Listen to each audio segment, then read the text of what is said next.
Insyaallah kita akan melanjutkan kajian kita fikih Bidayatul Mujtahid wa Nihayatul Muqtasid ya, karangan Ibnu Rushd. Kita sampai pada pembahasan tentang babul i'adah, maksudnya bab tentang mengulangi salat. Ada beberapa sebab Bapak Ibu sekalian apabila hal itu terjadi kepada orang yang sedang salat, maka salatnya harus diulang. Ya. Sebab apa saja yang menjadikan seseorang harus mengulang salatnya? Di sini diawali hadzal kalam fihi anil asbab allati taqtadil i'adah. Pembahasan di bab ini terkait tentang sebab-sebab yang mengharuskan seseorang untuk mengulangi salatnya. Wa hiya mufsidatus shalah. Yaitu sebab tersebut merupakan perusak salat. Maksudnya menjadikan salat itu rusak dan harus diulang. Wa tafaqu ala anna man shalla bi ghairi taharah yajibu alaihi al-i'adah. Semua ulama sepakat bahwasanya seseorang yang sholat tanpa bersuci wajib baginya mengulang sholat, amdan kana aw nisyana.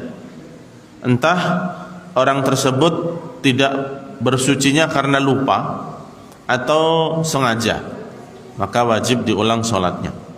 Wa kadzalika man shalla li ghairil qiblah. Begitu juga seseorang yang sholat menghadap kepada selain kiblat, menghadap ke arah selain kiblat, amdan kana aw nisyana, sama saja sengaja ataupun lupa, hukumnya sama. Orang sholat tidak menghadap kiblat ataupun sholat tanpa berwudu maka dia harus mengulang sholatnya. Wabil jumlah, secara umum, faqulu man akhalla bi syartin min syuruti sihhatis shalah. Secara umum bahwasanya seseorang yang cacat salah satu dari syarat sah salat, apabila salah satu dari syarat sah salat itu batal ya ataupun cacat, wajibat alaihi al-i'adah, maka wajib baginya mengulangi salat tersebut. Wa innama yakhtalifuna min ajli ikhtilafihim syurutil musahihah. Hanya saja para ulama berbeda pandangan Bapak Ibu sekalian tentang syarat sah salat. Jadi setelah mereka sepakat bahwasanya seseorang yang dalam salatnya tidak memenuhi syarat sah salat, maka salatnya harus diulang. Akan tetapi mereka berbeda pandangan mengenai syarat sah salat itu apa saja. Ya. Idza ahdatsa aw ra'afa fi shalah wa hal yu'id. Ketika seseorang berhadas ataupun mimisan ketika salat, apakah harus mengulang?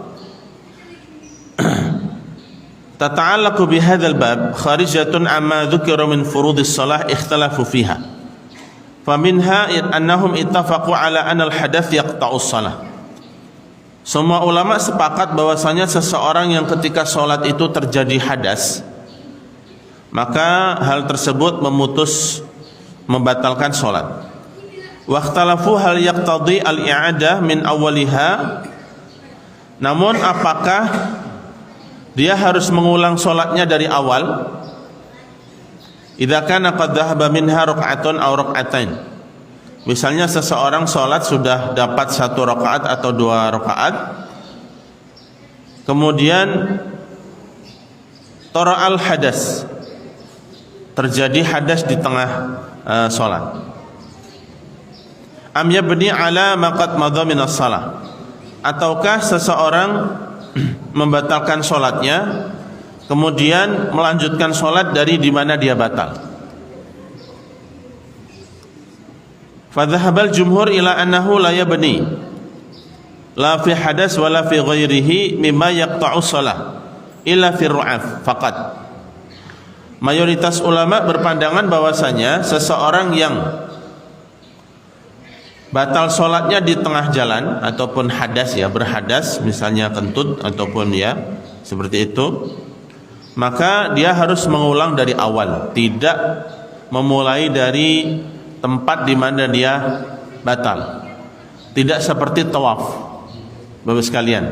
Kalau tawaf Bapak sekalian, misalnya seseorang batal dapat 2 rakaat dapat 2 tawaf ataupun 3 tawaf, kemudian batal di tengah jalan, ya, berhadas begitu, maka dia kemudian mengambil wudu dan memulai tawaf lagi dari di mana dia batal, ya.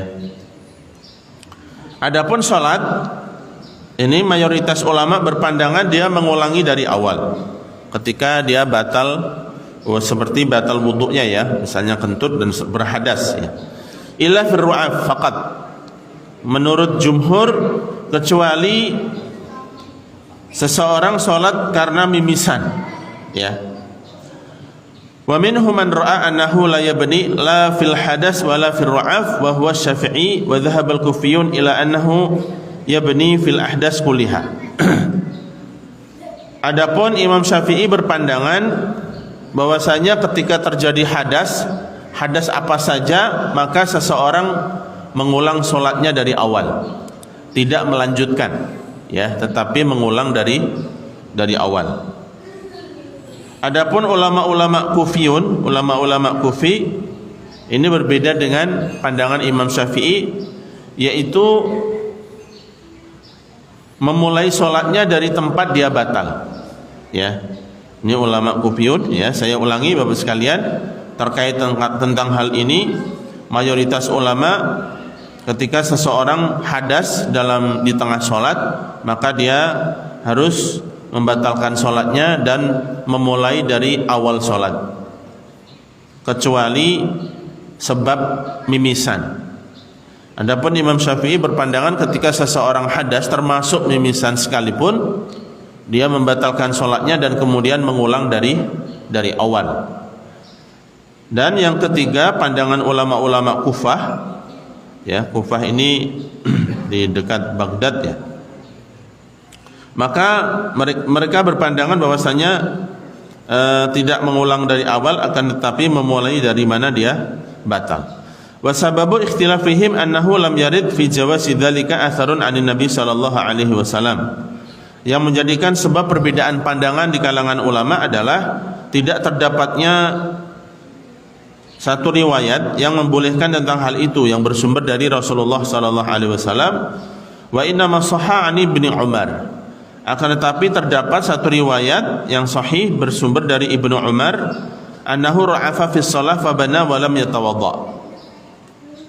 Bahwasanya Ibnu Umar pernah ketika salat beliau mimisan, kemudian beliau membangun salatnya, ya, kembali dari di mana dia mimisan itu, wa lam yatawadda, dan tidak berwudu. Mungkin beliau bersihkan mimisannya dan kemudian melanjutkan sholatnya dari mana dia batal, ya. Faman ra'a anna hadzal fi'al min as-sahabi yajri majra tawqif id laysa yumkin an yaf'al mithla hadza illa biqiyas ajaza hadzal fi'al. Maka bagi yang melihat perbuatan seorang sahabat ini, Abdullah ibnu Umar, dan dianggapnya sebagai sesuatu yang mauquf ini yang bahwasanya tidak sampai pada Nabi, akan tetapi sahabat ini tidak mungkin melakukan satu tindakan hukum kecuali mungkin pernah melihat Rasulullah atau mendengar Rasulullah, maka akan mengeluarkan pandangan bolehnya seseorang untuk ketika terjadi mimisan di tengah sholat, maka dia membatalkan sholatnya dan membersihkan, kemudian melanjutkan sholatnya dari tempat dia batal. Wa man kana 'indahu min haula'i anna ar-ru'af laysa bihadath ajasa bil al-bina' fi ar-ru'af faqat. Bagi yang mereka melihat bahwasanya mimisan ini bukan masuk kategori hadas, maka mereka berpandangan bahwasanya boleh boleh membatalkan sholat karena mimisan dan hanya memulai sholat dari tempat dia batal tadi hanya sebab karena mimisan saja, seperti yang dianut oleh pendapat jumhur. Walam ya'udhu li ghairihi, dan tidak membolehkan untuk sebab yang lain. Maksudnya sebab lain selain daripada mimisan, hadas-hadas yang lain. Apabila seorang terjadi hadas di tengah sholat, maka dia batal sholatnya dan harus mengawali dari mengulang solatnya dari awal. Wa huwa madhhabu Imam Malik, dan ini juga pandangan Imam Malik. Wa man kana 'indahu annahu hadas ajazal bina fi sa'iril ahdas qiyasan 'ala ru'af.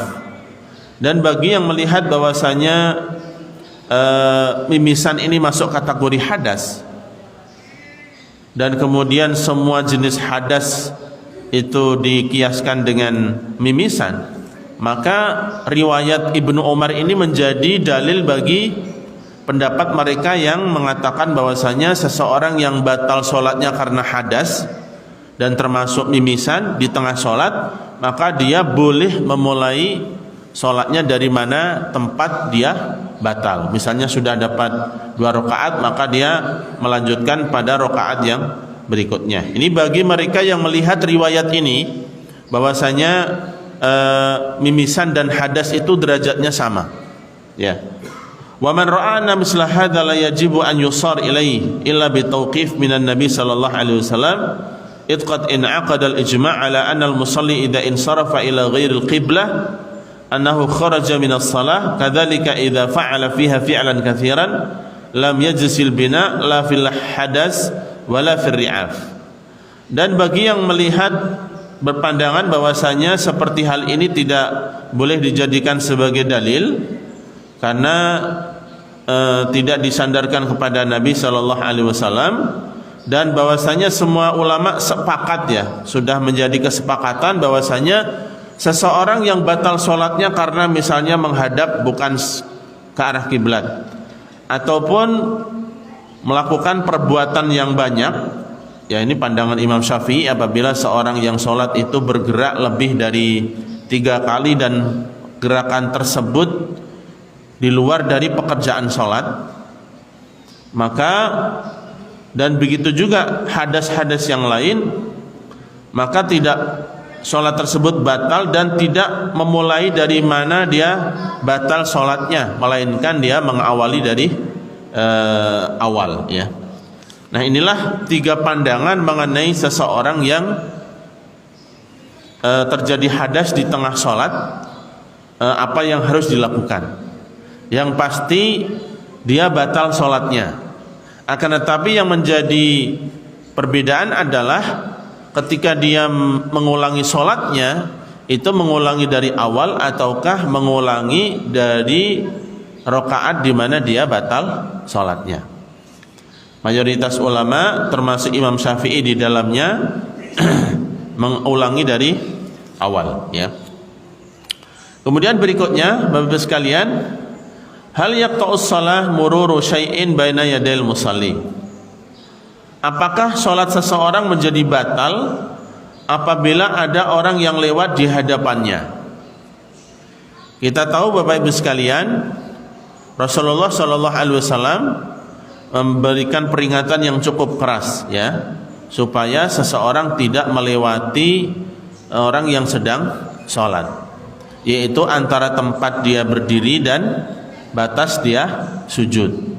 Oleh karena itu, supaya seseorang tahu tempat batas dia sujud, dianjurkan untuk namanya menggunakan sutroh. Ya, sutroh itu adalah pembatas. Namun pembatas itu bentuknya seperti apa? Memang dulu Rasulullah ketika sholat, memimpin sholat, ya, kadang menggunakan tongkatnya atau tombaknya ditancapkan sebagai batas antara tempat beliau berdiri sholat dan batasan tempat sujud, ya. Dan ketika sholat berjamaah, Bapak Ibu sekalian, batasan jamaah sholat itu adalah batasan depan imam. Ya, jadi makmum tidak perlu mengambil batas masing-masing, tapi batasan mereka dalam sujud adalah imam, ya. Artinya imam ini menjadi batas yang perlu menjadikan adanya sutroh adalah imam, ya. Nah, apabila seseorang sholat kemudian ada yang lewat di hadapannya, apakah hal itu membatalkan sholat? Ikhtilafal ulama hal yaqta'u as-shalah mururu syai'in baina yadil musalli idza shalla li ghairi sutratin aw murra bainahu wa baina sutrah. Apakah seseorang batal sholatnya apabila ada yang lewat di hadapannya sementara dia sholat tanpa ada menggunakan batas? Ataukah batal sholat seseorang apabila dia sholat menggunakan pembatas ataupun sutroh dan lewatnya ini antara tempat dia berdiri dan sutroh tersebut? Zahabal jumhur ila annahu la yaqta'u shalah syai'un wa annahu laisa alaihi i'adah. Mayoritas ulama berpandangan bahwasanya sholat seseorang tidak pernah menjadi batal disebabkan karena ada orang yang lewat di hadapannya. Dhahaba ta'ifatun ila annahu yaqta'u shalah al-mar'ah wal himar wal kalbul aswad. Mungkin ini juga pernah kita bahas ya di fikih sunnah. Sebagian ulama berpandangan bahwasanya sholat seseorang akan menjadi batal apabila dilewati oleh beberapa jenis ya di sini. Termasuk di sini al-mar'ah dilewati oleh wanita dan juga ada jenis beberapa binatang lain ya yang bisa membatalkan sholat. Nah ini tentu konteksnya Bapak Ibu sekalian, kalau hari ini mungkin pembahasan seperti ini jarang terjadi ya. Kalau Rasulullah SAW dulu sholat ya, para sahabat ya sholat dengan membawa kendaraan berupa binatang ternak ya, seperti keledai, kemudian onta dan seterusnya ya, sehingga sangat memungkinkan ketika seorang sholat itu ada binatang yang lewat di hadapannya ya. Adapun hari ini mungkin hal itu tidak terjadi ya. Bapak Ibu sekalian yang dirahmati Allah, terkait sholat seseorang batal dikarenakan seorang wanita lewat, ini ada yang mentakwilkan. Ada yang mentakwilkan atau menafsirkan, yaitu wanita yang dalam keadaan tidak suci, misalnya sedang haid dan seterusnya. Ya. Wasababul khilaf, yang menjadikan sebab perbedaan di sini adalah mu'aradatul qaulil fi'al, yang seolah-olah ada kontradiksi antara ucapan dan perbuatan. Yang seperti apa?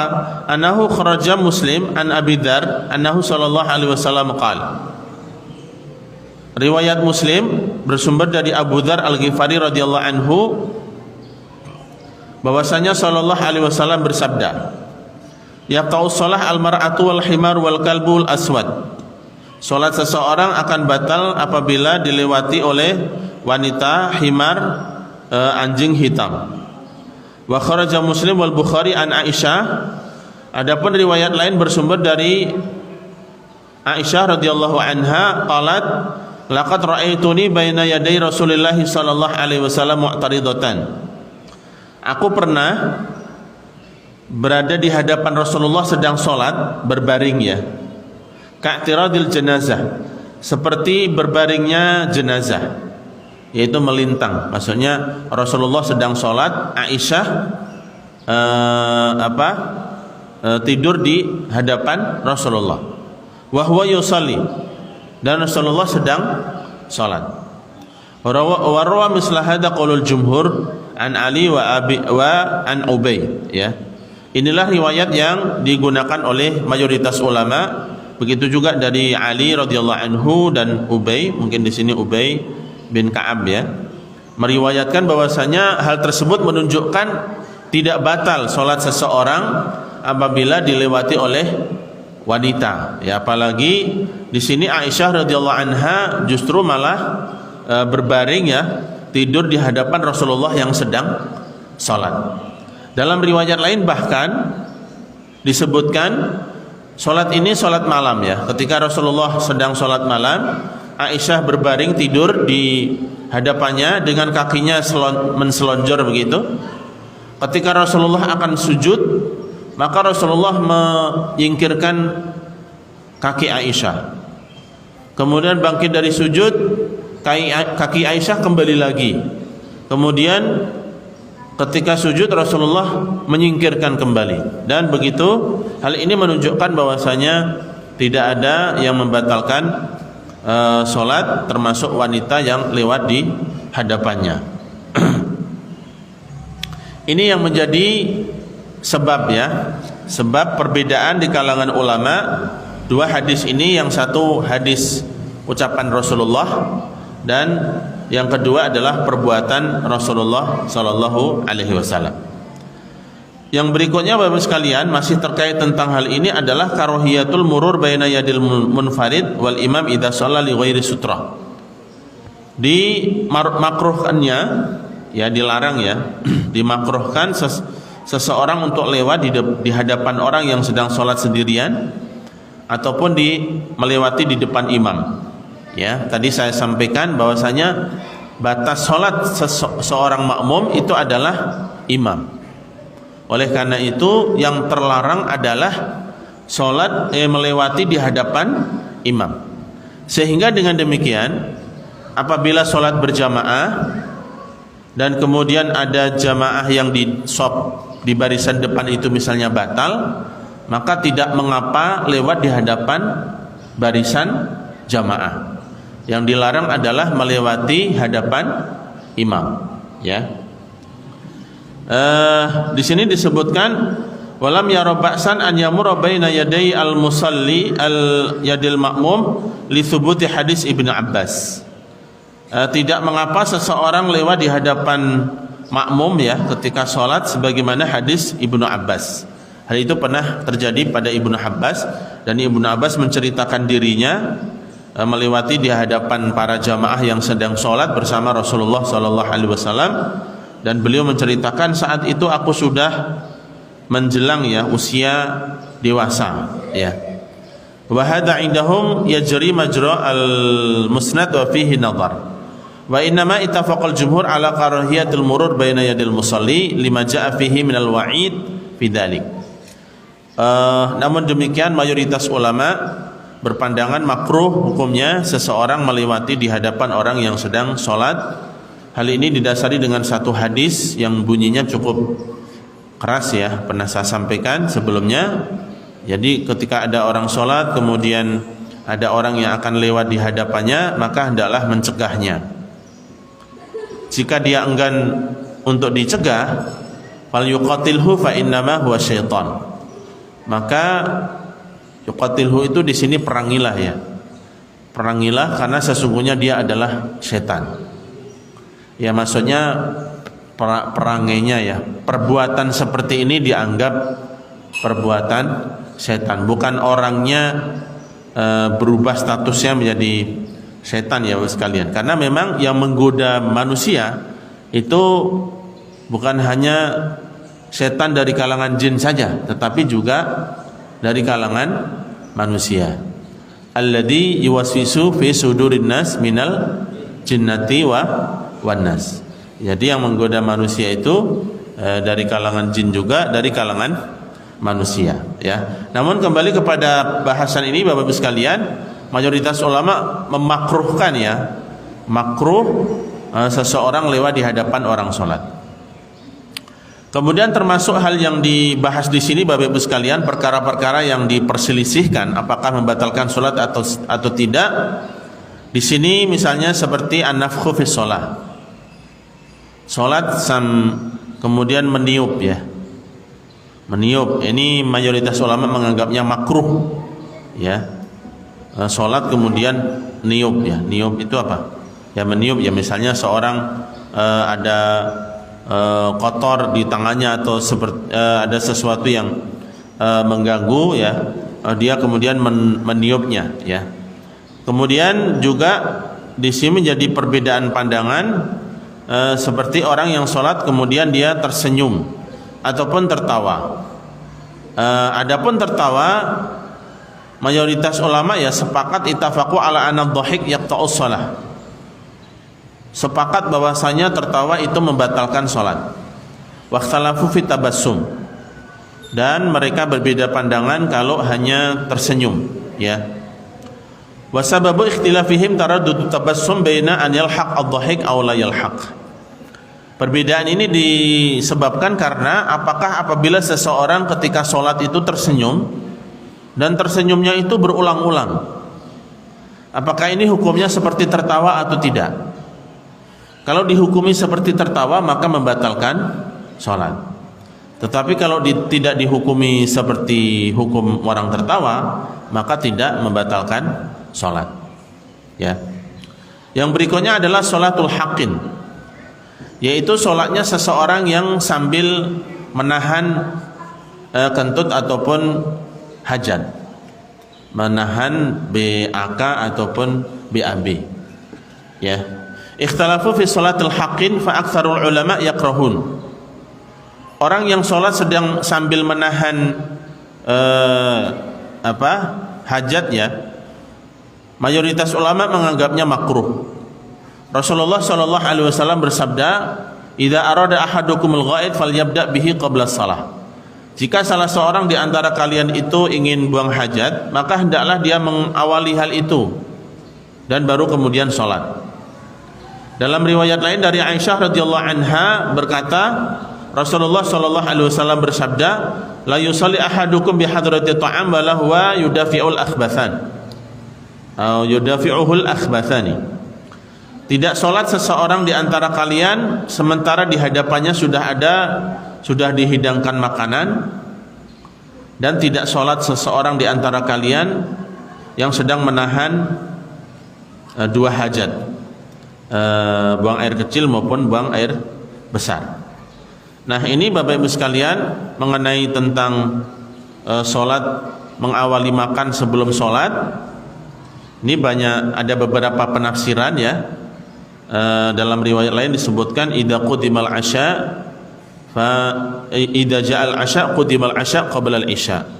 Jika makan malam itu sudah dihidangkan, maka mulailah dengan makan malam sebelum melakukan sholat isya.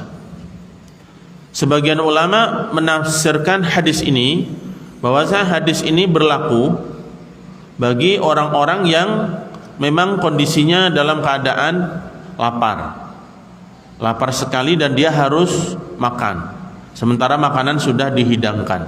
Seperti siapa? Misalnya seperti orang yang sedang berpuasa, ya, sedang berpuasa kemudian datang maghrib dan dia benar-benar mungkin lapar, haus dan seterusnya, maka dia dianjurkan untuk memulai makan terlebih dahulu sebelum memulai sholat, karena hal itu akan mengganggu kekhusyuan dalam sholatnya, ya.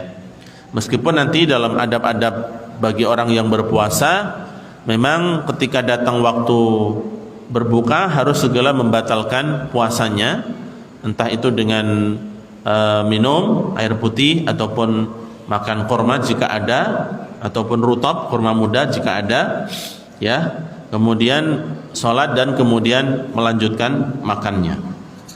Kesimpulannya Bapak Ibu sekalian, bahwasanya orang yang sedang menahan dua hal ini tidak membatalkan sholatnya, akan tetapi makruh, ya. Oleh karena itu diperintahkan untuk menyelesaikan hajatnya sebelum sholat. Yang terakhir masuk bahasan dalam hal ini adalah raddus salam al-musalli ala man salama alaih. Orang yang sedang sholat kemudian merespon salam. Ya, misalnya kita sedang sholat sunat di dalam masjid ini, ada orang masuk masjid kemudian mengucapkan assalamualaikum. Apakah boleh orang yang sedang sholat ini membalas salam? Ikhtalafu fi raddi salamil musalli ala man salam alaih. Farukhisat lahu fihi ta'ifatun minhum Sa'id ibn Musayyib. Para ulama berbeda pandangan mengenai orang yang sedang sholat, kemudian ada orang yang mengucapkan salam kepadanya.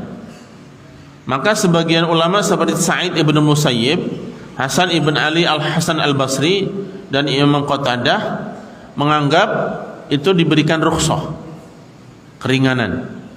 Diberikan keringanan kepada orang yang sedang sholat dan kemudian mendapatkan ucapan salam untuk membalasnya. Wa mana'a dzalika qaumun bil qaul. Sebagian ulama lain mengatakan tidak boleh membalas salam dengan ucapan. Wa ajazu al isyarah. Akan tetapi boleh membalas ucapan salam dengan isyarat. Ini araddu bil isyarah. Maksudnya adalah menjawab, merespon salam tersebut dengan isyarat. Wa huwa madhabu Malik wa Syafi'i. Yang kedua ini adalah mazhab yang dianut oleh Imam Malik dan Imam Syafi'i. Boleh seseorang ketika sedang sholat ada orang yang salam untuk membalasnya dengan cara memberikan isyarat. Wa mana'a akharun radduhu bil qawl wal isyarah wa huwa madhhabun Nu'man wa ajaza qaumun aruddu fi nafsihi wa qaumun qalu yaruddu idza faragha minas shalah. Pendapat yang ketiga mengatakan bahwasanya tidak boleh menjawab salam baik dengan ucapan maupun dengan isyarat. Pendapat yang keempat, boleh menjawab salam dalam hati. Yang kelima, menjawab salamnya setelah dia selesai sholat. Sababul ikhtilaf yang menjadikan perbedaan pandangan ini adalah hal raddus salam min nau'i takallum fi shalah al-manhi anhu amla. Yang menjadi penyebab perbedaan pandangan ini adalah apakah ucapan salam waalaikumsalam ini dikategorikan sebagai omongan biasa di luar daripada bacaan sholat. Wa man ra'anahu min nau'il kalam al-manhi anhu, bagi yang melihat bahwasanya ucapan salam itu adalah perkataan yang dilarang untuk diucapkan ketika sholat, khususal amru bi raddis salam fi qoulihi ta'ala wa idza huyyitum bi tahiyyatin fahayyu bi ahsana minha aw rudduha bi ahaditsin nahyi anil kalam fi shalah. Maka perintah Al-Qur'an Bapak Ibu sekalian, ketika kita mendapatkan salam dari seseorang, maka kita wajib menjawabnya dengan jawaban yang sepadan minimal. Kalau kita mendapatkan salam assalamualaikum, kita menjawabnya minimal waalaikumsalam. Lebih baik lagi waalaikumsalam warahmatullah. Lebih sempurna lagi waalaikumsalam warahmatullahi wabarakatuh. Tetapi minimal adalah sepadan.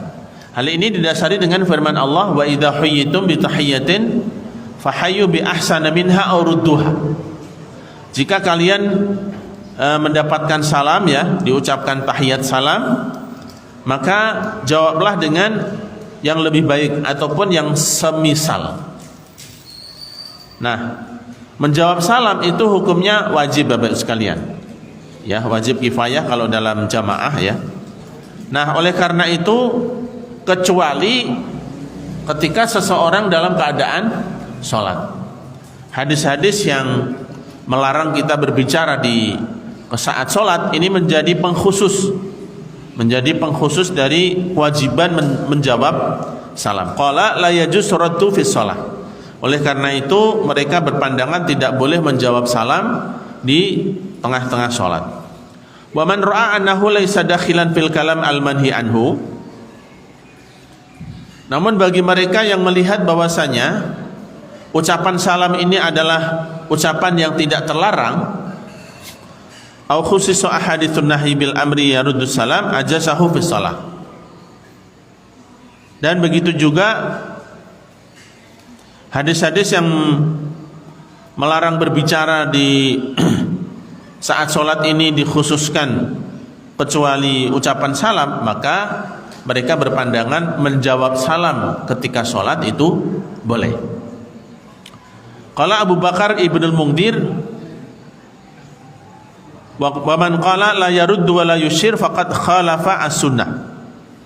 Abu Bakar Ibnu Mungdir mengatakan, seseorang yang ketika sholat dan kemudian ada yang mengucapkan salam, kemudian dia tidak membalasnya, baik balasannya itu dengan ucapan maupun isyarat, maka dia telah menyelisih sunnah. Ini ucapan siapa? Pendapatnya Abu Bakar Ibnu Mungdir. Fa innahu qad akhbara Suhaib anna Nabi sallallahu alaihi wasallam radda 'ala alladziina sallamu alaihi wa huwa fi shalah bi isyaratin.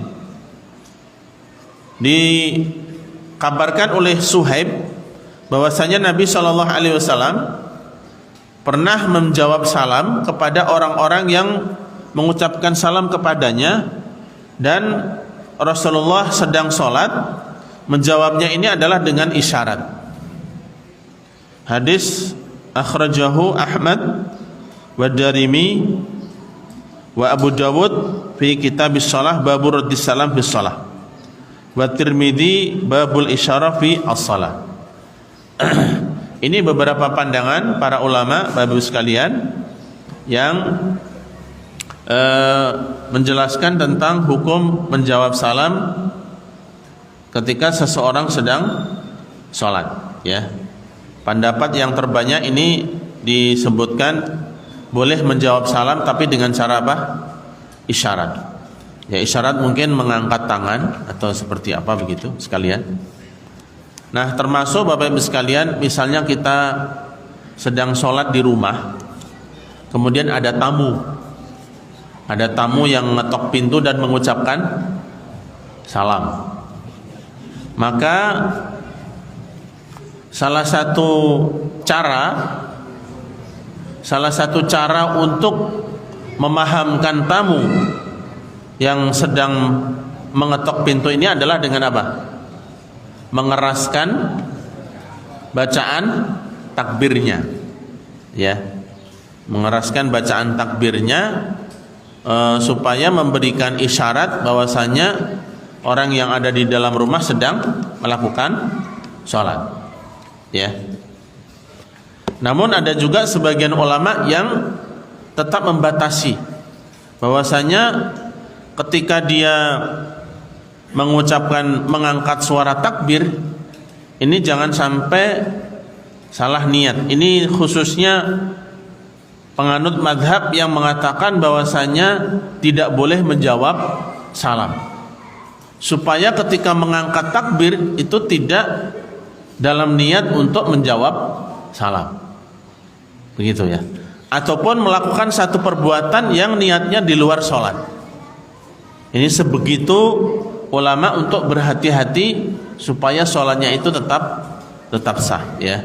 Tetapi kebanyakan diantaranya memberikan penjelasan bahwasanya ketika seorang sedang sholat dan kemudian di dalam rumah dan ada orang yang menyampaikan salam, maka dengan cara mengeraskan suara takbir ya ketika memang sedang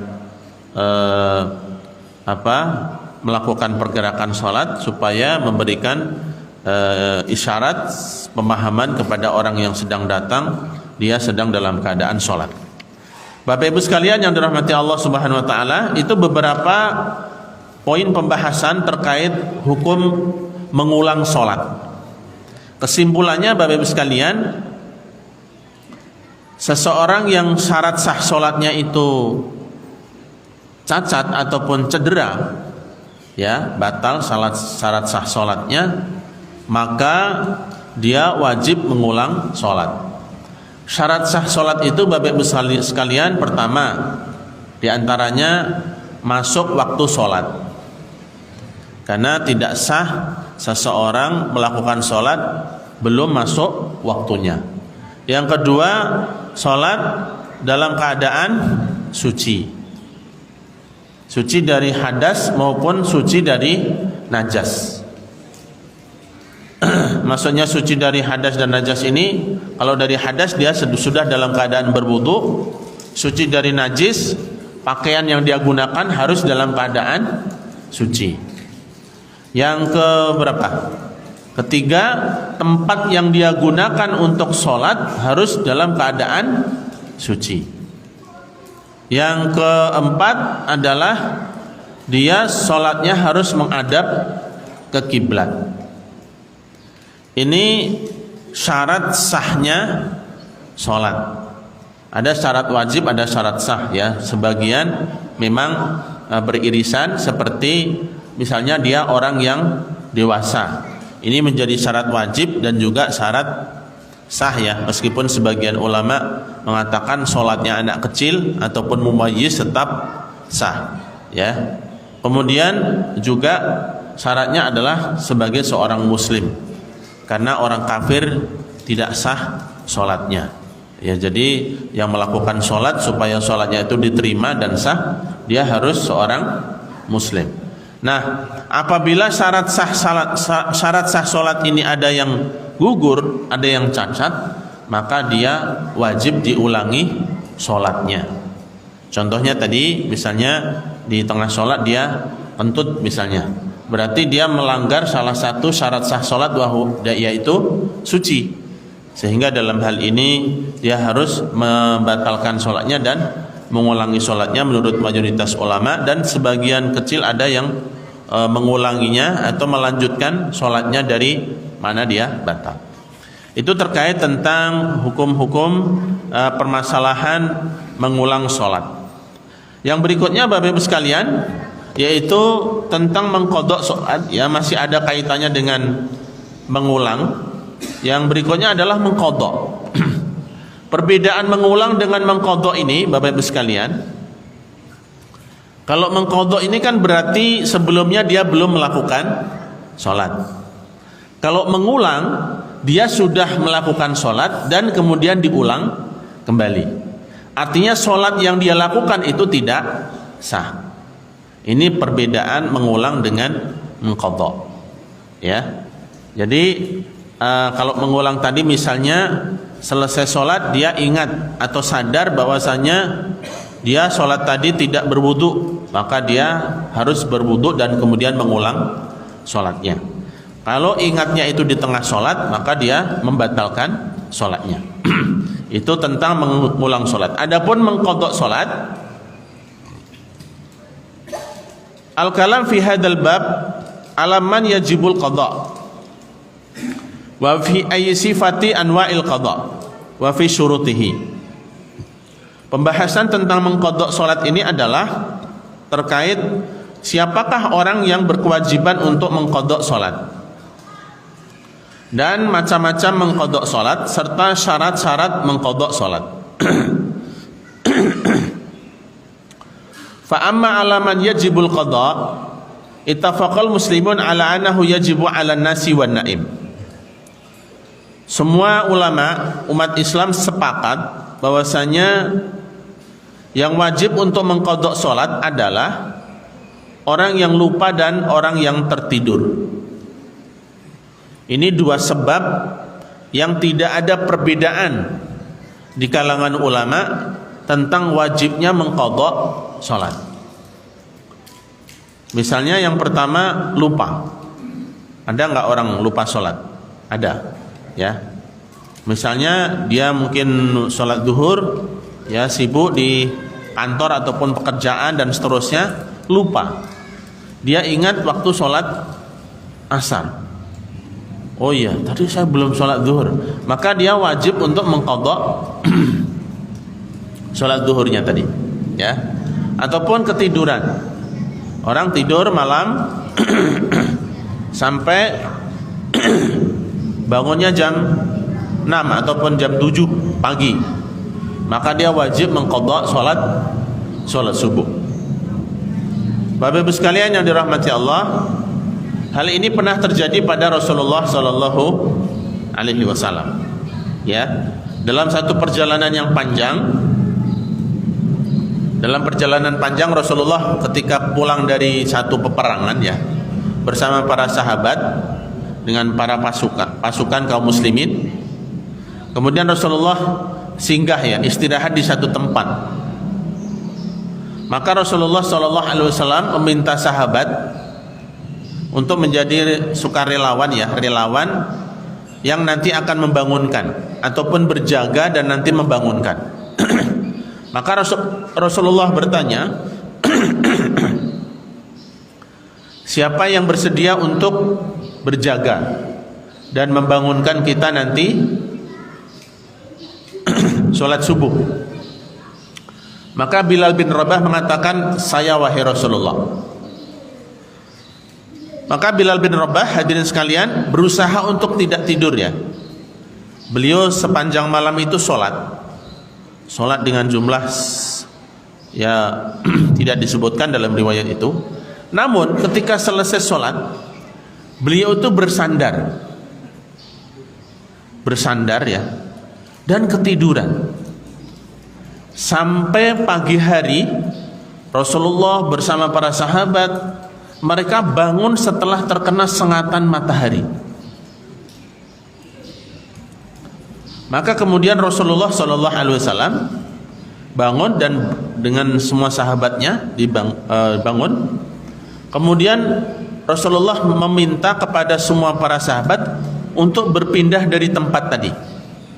dari satu lembah tadi berpindah ke tempat lain, kemudian meminta Bilal bin Rabah untuk mengumandangkan adzan dan kemudian sholat. Dalam riwayat itu Rasulullah mengatakan sesungguhnya di lembah itu tadi banyak setannya. Dan Rasulullah mengatakan sebenarnya Bilal tadi malam, padahal Rasulullah itu belum mendapatkan cerita dari Bilal, tapi Rasulullah menjelaskan sesungguhnya Bilal telah berusaha. Dia sholat sepanjang malam, akan tetapi justru setelah sholat dia ditidurkan, ya, digoda oleh setan dan sehingga sampai tertidur. Maka setelah peristiwa itu berlewat, ya, terjadi, Bilal pun menceritakan hal ini kepada Rasulullah, bahwasanya sesungguhnya aku, wahai Rasulullah, tadi malam itu berjaga dan sholat malam, cuman tiba-tiba ngantuk yang luar biasa dan sampai sehingga tertidur. Mendengar penjelasan itu, Abu Bakar yang tadi mendapatkan berita dari Rasulullah bahwasanya sesungguhnya Bilal itu tadi malam sudah berjaga, maka Abu Bakar pun langsung mengatakan, Allahu Akbar, asyhadu annaka Rasulullah. Dia bertakbir dan menguatkan kembali, aku bersaksi bahwasanya engkau benar-benar Rasulullah. Artinya apa yang disampaikan oleh Rasulullah padahal belum mendapatkan cerita dari Bilal bin Rabah secara sendiri, tapi Rasulullah bisa menceritakan kepada Abu Bakar.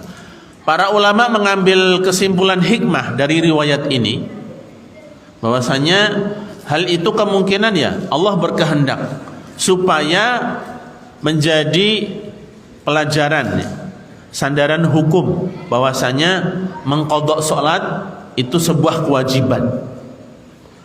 Seseorang yang terlupa salat ataupun tertidur itu hukumnya wajib mengqadha salat.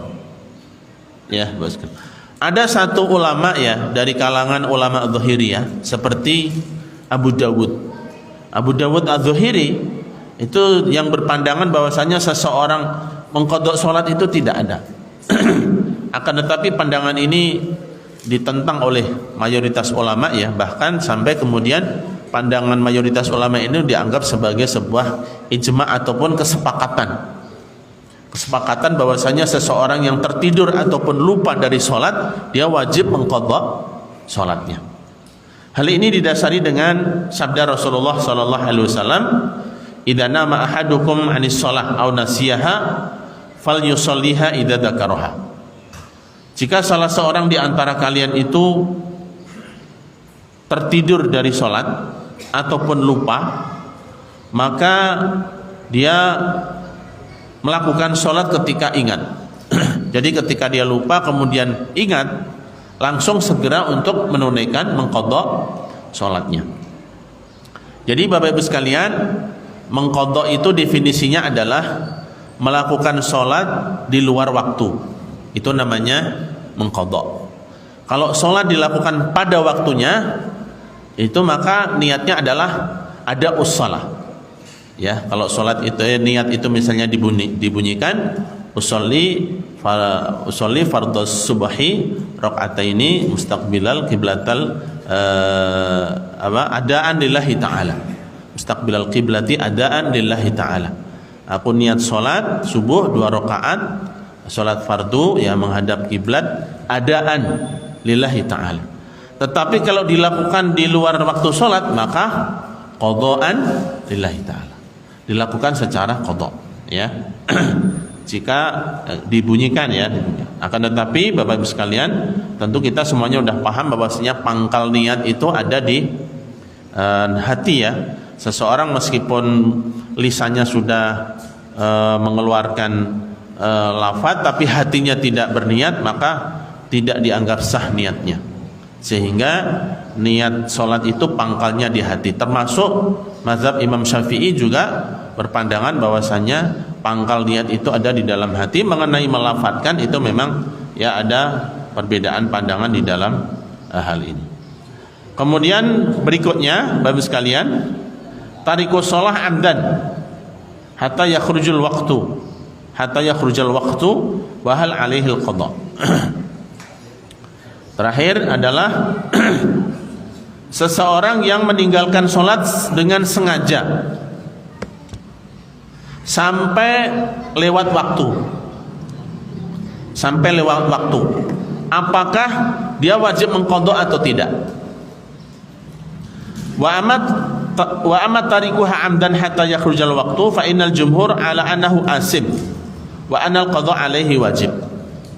Mayoritas ulama berpandangan bahwasanya seseorang yang meninggalkan sholat dengan sengaja maka hukumnya dia berdosa, namun wajib mengqadha. Bapak sekalian, mayoritas ulama apabila seseorang meninggalkan sholat itu dengan sengaja, misalnya nih sholat zuhur dia ulur-ulur waktu sampai masuk waktu asar, maka orang seperti ini berdosa dan wajib mengqadha sholat. Ini menurut pandangan jumhur ya, mayoritas ulama. Wa dhahaba ba'du ahli dhahir ila annahu la yaqdi wa annahu athim. Wa ahad man dhahaba ila dhalika Abu Muhammad ibnu Hazm. Adapun ulama-ulama zahiriyah berpandangan bahwasanya seseorang yang meninggalkan sholat karena sengaja maka dia berdosa dan tidak perlu mengqadha sholatnya. Terus sekalian, ini perbincangan yang cukup panjang Bapak sekalian. Mungkin dalam kajian fikih sunnah juga pernah kita bahas ya. Memang perbedaan ini ada dua ya Bapak sekalian. Mayoritas ulama mengatakan orang yang seperti ini berdosa namun tetap wajib mengqadha, dan yang kedua adalah berdosa dan dia tidak wajib mengqadha. Alasannya Bapak Ibu sekalian ya, kalau jumhur ulama karena sholat ini wajib, tidak boleh ditinggalkan. Apabila dilakukan di luar sholat, di luar waktunya, maka disebut sebagai mengqadha sholat. Sehingga sholat itu benar-benar tidak boleh ditinggalkan. Adapun mereka yang berpandangan bahwasanya orang yang sengaja tidak sholat ini tidak wajib mengqadha, karena sholat itu kewajiban, akan tetapi waktunya sudah ditentukan. Sehingga dengan demikian, kalau seseorang yang sudah sengaja tidak sholat pada waktunya kemudian diharuskan sholat juga, seolah-olah boleh melakukan sholat di luar waktu. Memang cukup logis juga ya Bapak sekalian. Misalnya begini, orang sholat subuh sengaja dia nggak sholat, bagi yang mengharuskan mengqadha sholat misalnya jam 8 atau jam 9 dia mengqadha sholatnya pagi, seolah-olah sholat subuh itu boleh dilakukan jam 8 dan jam 9, seolah-olah begitu. Itu kan tidak mungkin ya, karena Allah Subhanahu wa taala berfirman, innas salata kanat 'alal mu'minina kitaban mawquta. Sesungguhnya salat itu merupakan kewajiban yang telah ditentukan waktunya. Ya, perbedaan ini cukup panjang ya Bapak sekalian, akan tapi memang tadi mayoritas ulama berpandangan orang yang sengaja meninggalkan salat karena sengaja tetap dia wajib untuk mengqadhanya. Maka dalam hal ini orang-orang yang dahulu mungkin badung tidak sadar ya, waktu usia muda tidak sholat sampai usia misalnya 40 tahun baru sadar mau sholat. Dia tidak sholat dari sejak usia balik. Anggaplah usia balik misalnya 15 tahun. Berarti berapa tahun dia tidak sholat? 25 tahun. Berapa kali sholat yang ditinggalkan itu? Kalau sehari 5 kali, kali 25 tahun, berapa Pak Imam? Banyak ya. Jawabannya banyak. Maka bagaimana cara mengqadhanya bagi yang mengikut pendapat mayoritas ulama ini? Caranya adalah setiap kali selesai sholat wajib pada waktunya, ya, misalnya dia sadar di usia 40 tahun, kemudian dia mulai sholat secara tertib, setiap waktu 5 kali sehari semalam dia sholat, maka setiap kali dia selesai sholat wajib dia melakukan sholat lagi dengan niat mengqadha salat yang dia pernah tinggalkan. Sampai mungkin bertahun-tahun, sampai dia yakin bahwasanya selama 25 tahun yang dia tidak salat itu tergantikan. Berarti kan kalau seandainya dia setiap kali salat dia salat lagi sekali, berarti perlu berapa tahun dia melakukan? 25 tahun lagi, kan begitu. Nah, memang ini berat ya, untuk hal ini cukup berat. Oleh karena itu bagi pandangan ulama Zahiriyah, orang yang sengaja tidak sholat ini tidak diwajibkan untuk mengqadha, tapi mereka berdosa. Kewajibannya adalah bertaubat. Kewajibannya adalah bertaubat dengan menyesalinya, kemudian menyesalinya, mengakui kesalahan tersebut, menyesalinya, dan berazam tidak mengulanginya kembali dan mengganti dengan amal soleh yang lainnya. Baik, Bapak Ibu sekalian yang dirahmati Allah Subhanahu wa taala, itu beberapa pembahasan ya tentang mengqadha salat. Ya, di sini masih ada beberapa pembahasan syarat-syarat mengqadha salat dan hal-hal yang terkait tentang hal itu ya. Demikian kajian kita pada pagi hari ini. Semoga kita diberikan pemahaman yang baik masalah hukum yang ada dalam Islam. Aqulu qouli hadza astaghfirullahaladzim. Sallallahu ala nabiyyina Muhammadin wa ala alihi wa sahbihi wasallam. Alhamdulillah, jazakumullah katsir berkat kita menyampaikan pelajarannya pada pagi hari ini terkait masalah bab pengulangan salat. Banyak hal yang disampaikan, tentunya akan menjadi pelajaran untuk kita. Barangkali ada pertanyaan, silakan. 1, 2, ya, 3. Ya.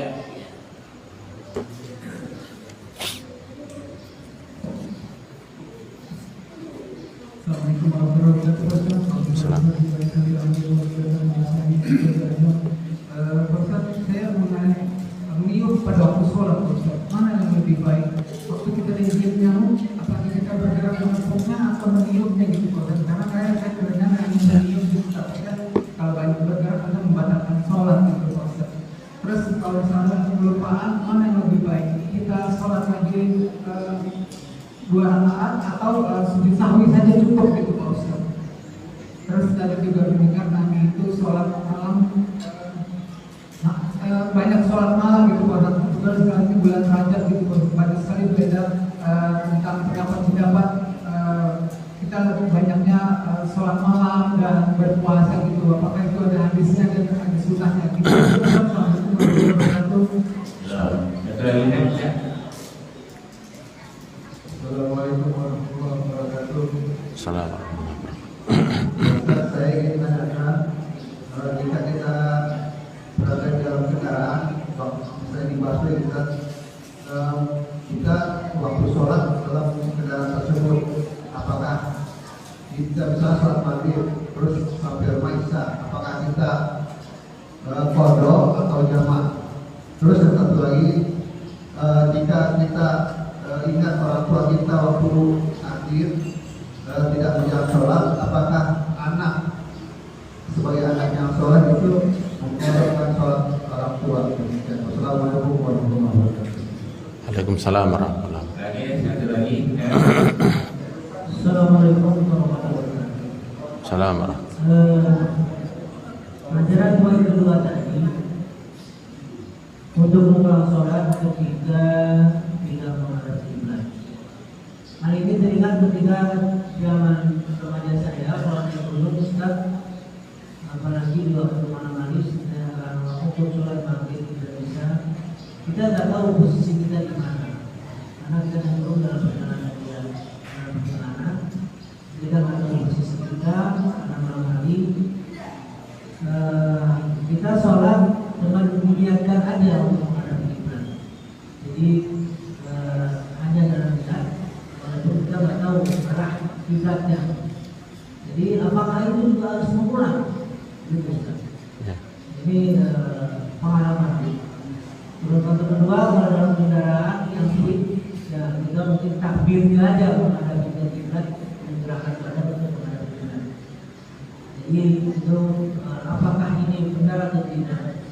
Kalau kita berhaji, pulang dari haji kan kita menggunakan kiblat besar kita. Ya. Ya, kita niatkan menghadap kiblat dengan menggerakkan badan kita ke belakang seakan-akan kita menghadap waktu takbir. Bagaimana itu Ustaz? Assalamualaikum warahmatullahi wabarakatuh. Assalamualaikum. Ya, dengan Ustaz. Baik. Yang pertama tentang gerakan ya di waktu sholat ya. Misalnya tadi dicontohkan seorang sedang sholat, ada nyamuk yang nempel di tangannya, apakah dia meniupnya atau menepoknya ya? Ya ini sesuai dengan kebutuhan ya. Insya Allah hal seperti itu tidak membatalkan sholat ya, karena kebutuhan ya, kebutuhan ya, umumnya ditaplek ya, umumnya insya Allah tidak membatalkan sholat ya. Memang dalam mazhab Syafi'i bergerak 3 kali berturut-turut ini bisa membatalkan sholat. Hal itu jika memang tidak ada kaitannya dengan sholat ya, maksudnya tidak diperlukan ya, dia melakukan hal itu sia-sia ya. Kalau seperti tadi kan karena ada alasan yang harus dilakukan. Kemudian yang kedua terkait bulan Rajab. Bulan Rajab ini adalah merupakan salah satu dari bulan haram, bulan suci ya. Ada 4 yaitu Dzulqa'dah, Dzulhijjah, Muharram dan Rajab. Dan bulan tersebut adalah bulan yang mulia, sehingga Allah Subhanahu wa taala melarang untuk berperang, berbuat kedzaliman di bulan tersebut ya.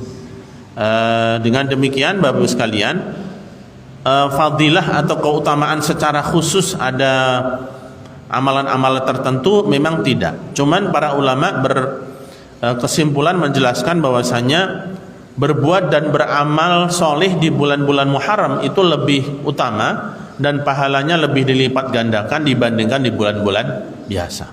Amalan apa saja? Apa saja, termasuk puasa, termasuk memperbanyak istighfar, doa, baca Quran, termasuk qiyamul lail. Maka boleh-boleh saja ya seseorang melakukan banyak qiyamul lail di bulan-bulan Rajab ataupun berpuasa ya, sebagai amalan terhadap amalan-amalan sunnah yang sudah dicontohkan. Puasa ini kan dicontohkan ya, sehingga dia memperbanyak di bulan Rajab, maka hal ini baik ya. Dan ini dikatakan oleh sebagian ulama bahwasanya seseorang yang beramal soleh di bulan-bulan Muharram, di bulan-bulan haram ini pahalanya akan lebih banyak dilipat gandakan, sebagaimana seseorang yang berbuat dosa di bulan haram juga bisa boleh jadi dosanya lebih dilipat gandakan ya. Kemudian pertanyaan yang berikutnya adalah tentang seseorang yang mungkin dalam perjalanan ya, perjalanan dari kerja, apakah dia tetap sholat di perjalanan ataukah menjamak sholatnya ya ketika sampai di rumah ya. Kalau di perjalanan mungkin sulit ya, kecuali kalau seseorang lewat tol, ada rest area dan seterusnya, atau kebetulan lewat masjid ya. Jika memang tidak memungkinkan maka dijamak ya, dijamak. Cuman kan tidak ada ya Bapak sekalian ya, jamak asar dan maghrib tidak ada ya. Maksudnya jamak itu maghrib dan isya. Kemungkinan kalau orang pulang kerja sih sudah selesai sholat asar, dan yang terlewatkan itu biasanya waktu sholat maghrib ya. Jika memang tidak memungkinkan untuk melakukan sholat di perjalanan ya, maka dia menjamak ya ketika sampai di rumah ya. Kemudian pertanyaan berikutnya tentang orang tua ya, orang tua yang punya hutang sholat ya, punya hutang sholat ya. Sebenarnya Bapak Ibu sekalian, sholat itu tidak bisa dihutang ya, sebenarnya ya aslinya, karena sholat itu pada waktunya. Kalau haji mungkin, karena memang waktunya itu kan ya tidak terbatas. Kalau sholat ini kan waktunya setiap saat. Sehingga seseorang dalam kondisi sakit separah apapun, selama dia itu masih sadar, maka dia wajib untuk sholat sesuai kemampuannya. Misalnya orang di mana, di ruang gawat darurat ya, di ICU ya misalnya, atau di HCU ya misalnya, HCU di ICU, yang selama dia masih ada kesadaran maka wajib untuk sholat Sekali lagi sesuai dengan kemampuannya. Sesuai dengan kemampuannya. Sehingga dengan demikian sholat itu ya tidak dibadalkan. Berbeda dengan haji dan puasa. Puasa itu bisa dilakukan di luar bulan puasa kalau memang ada uzur. Kalau haji dan puasa ini memang ada hadisnya ya. Jadi pernah suatu hari seorang sahabat datang kepada Nabi, wahai Rasulullah, ibuku meninggal dunia dan dia punya tanggungan puasa. Afa asumu anha? Apakah aku berpuasa untuknya? Maka Rasulullah pun mengatakan, apakah seandainya ibumu punya hutang kamu akan membayarnya? Maka sahabat ini mengatakan, iya Rasulullah, aku akan membayarnya. Maka Rasulullah mengatakan, hutang kepada Allah lebih berhak untuk dibayar. Nah, bagi yang mengkiaskan ataupun menganalogikan ibadah lain dengan ibadah puasa dan haji, maka tadi perlu mengqadha puasanya salatnya orang yang ketinggalan. Cuman perlu diketahui bahwa sekalian memang ibadah puasa dan salat ini berbeda. Memang keduanya sama-sama ibadah, nama besarnya sama-sama ibadah, tetapi ada perbedaan. Saya kasih beberapa perbedaan antara sholat dengan puasa. Wanita yang sedang haid itu tidak boleh melakukan sholat dan tidak perlu mengqadha sholatnya. Ya. Tapi kalau puasa, ketika seorang wanita sedang haid di bulan Ramadan, dia tidak boleh berpuasa, tetapi wajib mengqadha. Ada perbedaannya, ya. Sehingga ketika sholat itu dibilang tidak boleh dikiaskan dengan puasa, ya memang ada betulnya, karena beberapa sisi sholat itu tidak sama dengan puasa dalam hal, contohnya dalam hal qadha tadi, ya. Kemudian mungkin ya ada orang-orang yang kalau di Betawi itu ada tradisi bayar fidyah ya, untuk mengantisipasi barangkali ada sholat-sholat yang ditinggalkan, ya. Kalau di akhirat kelak, Bapak-Ibu sekalian, dalam hadis disebutkan inna awwala ma yuhasabu bihil abdu yaumal qiyamah as-shalah. Sesungguhnya ibadah yang pertama kali akan dihisab di hari akhirat, di hari kiamat itu adalah sholat. Jika sholatnya ada yang kurang-kurang, maka apa yang dilakukan?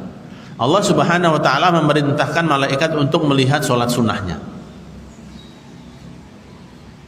Kalau orang itu punya simpanan sholat sunnah, maka pahala sholat sunnah itu bisa mungkin menutup ataupun mengcover sholat wajib, ya.